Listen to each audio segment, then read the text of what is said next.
Good idea to step back and take a look at our behaviors and habits and ask ourselves the question, do I possess healthy habits or negative ones? I'm sure we all have negative habits, but now it's time to start incorporating some mentally beneficial behaviors into our routines in hopes we can develop a new habit, a good one this time. Here are 10 healthy habits that boost your emotional well-being. Number 1, perfecting your posture.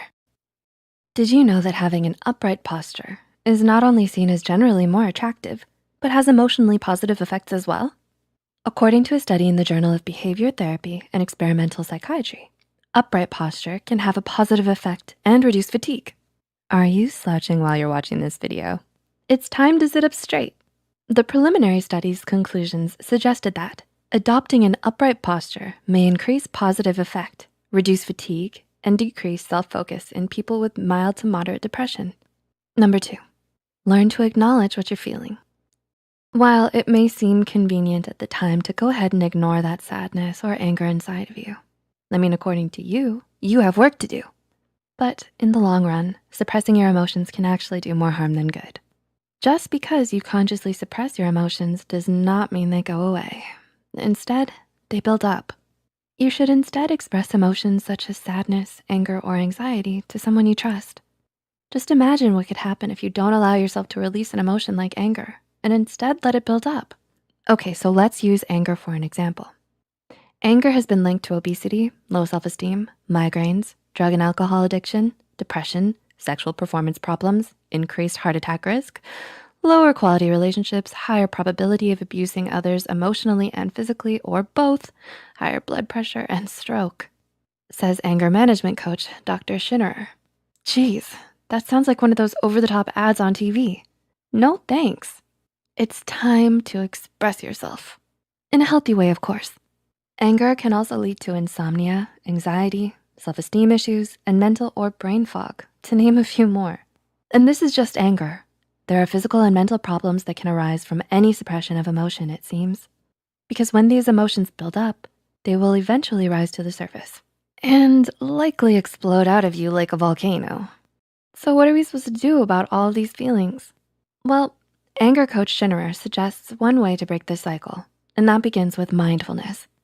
One way to do this, he says, is by becoming more aware of when you're angry in the present moment, then looking at the emotion in a non-judgmental and curious way. So instead of beating yourself up, acknowledge how you're feeling and think about ways to cope. So try taking a break if you're feeling anger in a toxic situation and leave the room. Pretend your favorite pizza dish has just arrived and you need to pause your game. That is the treacherous game of anger, level 5, volcano eruption of fury. Hey, I'm giving visuals here. Remember, this is just anger, but you can do this with all of your emotions. We can't always control what we feel, but we can control what actions we take once we're triggered. Feel your emotion at the moment, acknowledge it, express it in a calm way, then let the emotion flow out of you, like an ocean breeze in the midsummer air. Yep, visuals help release your emotions in a healthy way, a cathartic way. Number 3, get enough sleep. It's time you got your daily Z's, or should I say nightly Z's. It's time you got your nightly Z's, my fellow Psych2Goers. I know you've been slacking. What time are you watching this video? 10 a.m., 2 p.m.? Don't say 3 a.m., don't say 3 a.m. It's 3 a.m., isn't it? The truth of it all is sleep is vital to your mental health and emotional well-being. Sleep helps repair and renew all of the cells in our bodies.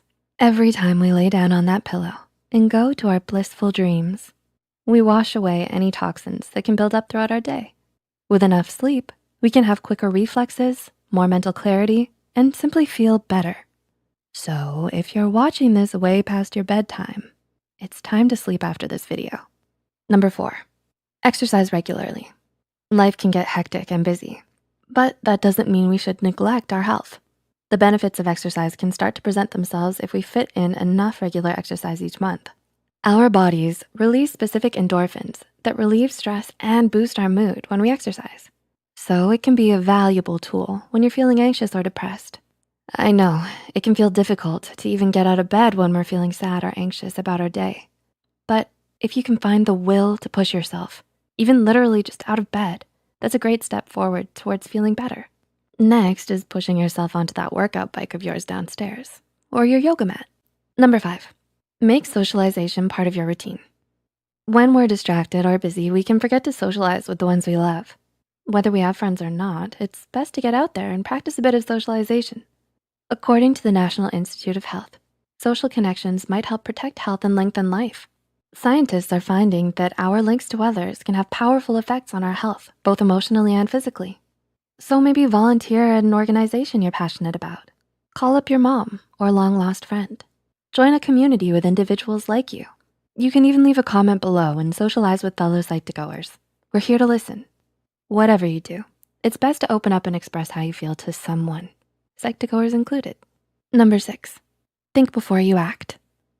Oh boy, how many of us have jumped up and blurted out the first thing we think of in excitement? Like that time my friend was telling me about the loss of her goldfish crackers and I blurted out, "Crackers? The cheesy one?"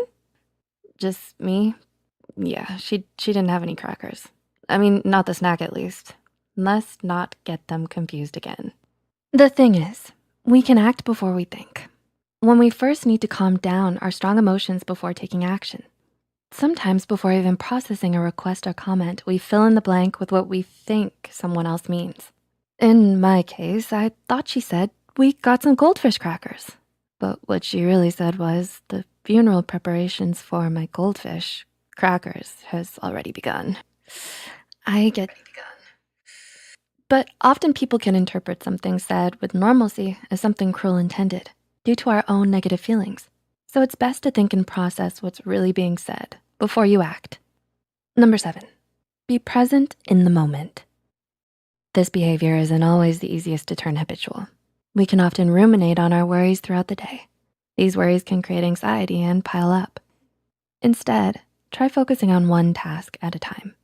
If you find yourself struggling, try noticing the physical sensations around you, what you're smelling, tasting, hearing. This will help ground you back to reality and calm you down. Number 8, take a break and practice self-care. Congratulations.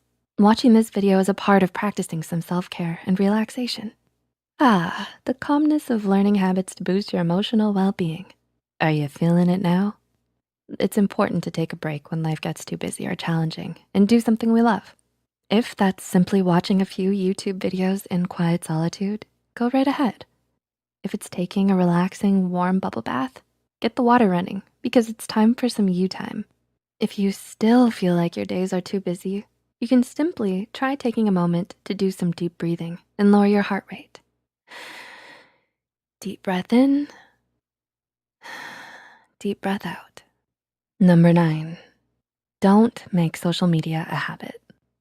As much as you like mindlessly scrolling and pressing the heart button on your friends' social media posts and posting photos of your food, stop it, you're making me hungry, and posting relatable memes all day, well, that one is pretty fun. But as much as you like spending your undue time on social media, it isn't always great for your mental health. I mean, think about it. You're hunched over and cramped, staring at a little tiny screen. Straight posture, everyone, straight posture. And not only that, but people often find themselves comparing themselves to photoshopped influencers with unrealistic lives.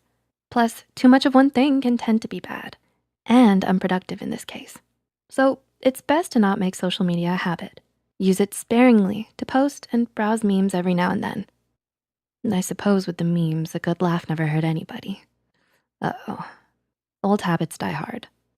Number 10, eat healthy. I know, I can't help it either sometimes. Sometimes I simply want a snack on, well, don't mention crackers.